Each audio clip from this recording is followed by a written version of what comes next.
Officiellement, les deux Corées sont toujours en guerre.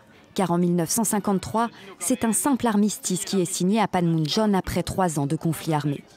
Cette zone démilitarisée sur le 38e parallèle fait office de frontière, une limite infranchissable entre deux mondes radicalement différents. D'un côté, la Corée du Sud, démocratie libérale, devenue au fil des décennies l'une des économies asiatiques les plus dynamiques.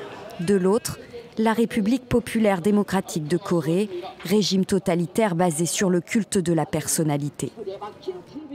Depuis 70 ans, la dynastie au pouvoir, celle des Kim, s'est employée à bâtir une puissance militaire menaçante pour le voisin du Sud et pour le reste du monde. Point d'orgue, la révélation en 2006 de son programme d'armement nucléaire. En 2010, la tension est à son comble. Le Nord torpille une corvette sud-coréenne puis bombarde l'île de Yongpyong. Ces affrontements referment la parenthèse ouverte 10 ans plus tôt, car en 2000, le président sud-coréen Kim Dae-jung, récompensé par le Nobel de la paix pour sa politique d'ouverture, avait fait le déplacement à Pyongyang.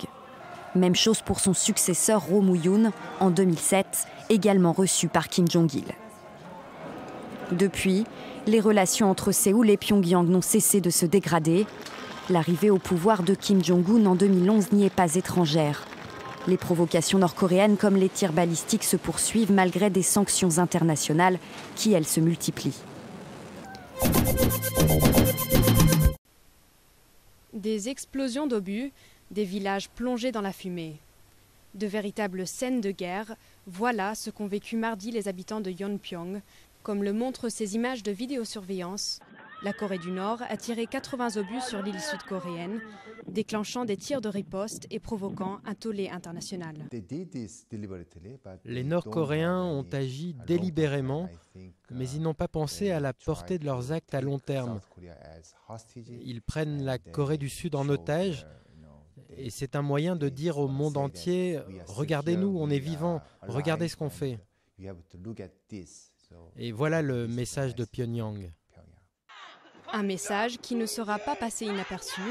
La Corée du Sud a menacé le Nord de représailles, mais ses options sont limitées si elle veut éviter un embrasement, selon les analystes. La Corée du Sud est plus puissante que son voisin au nord dans presque tous les domaines, à l'exception de la guerre asymétrique, c'est-à-dire les armes nucléaires, chimiques et biologiques. Donc, même si la Corée du Sud est capable de réagir à l'agression de plusieurs manières, sa réponse sera prudente et réfléchie.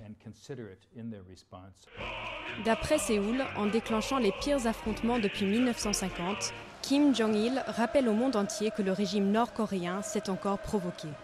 Un moyen pour le leader vieillissant de consolider sa succession en montrant les capacités de dirigeant de son fils, Kim Jong-un.